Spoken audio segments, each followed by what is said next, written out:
Hi అండి, అందరూ ఎలా ఉన్నారు? నేను ఈరోజు మీకోసం 5 మినిట్స్లో అయిపోయే సింపుల్ చట్నీ చెప్తున్నాను, ఒకసారి చూడండి. ముందుగా ప్యాన్లో పల్లీలు వేసుకొని అవి బాగా పచ్చివాసన పోయేంత వరకు లో ఫ్లేమ్లో పెట్టుకొని వేయించాలి.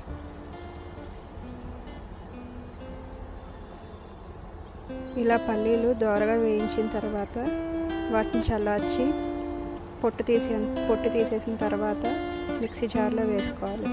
మనం ఎంత క్వాంటిటీ అయితే పల్లీలు తీసుకున్నామో అంతే క్వాంటిటీతో వేపించి శనగపప్పు, ఇంకా 4-5 వెల్లుల్లి రెబ్బలు, 1 ఇంచు అల్లం ముక్క, 5-6 పచ్చిమిర్చి చీలికలు,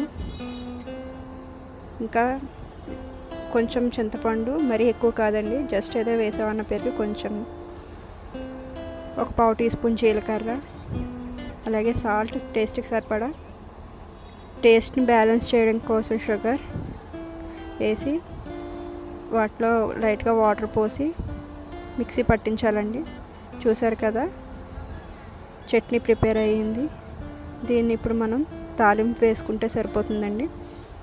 తాలింపుకి మనం ఒక ప్యాన్లో ఆవాలు, ఎండుమిర్చి, ఇంకా కరివేపాకు వేసి బాగా వేగిన తర్వాత స్టవ్ ఆఫ్ చేసి మనం ముందే గ్రైండ్ చేసి పెట్టుకున్న చట్నీలో ఈ తాలింపుని వేసి బాగా కలుపుకోవాలి.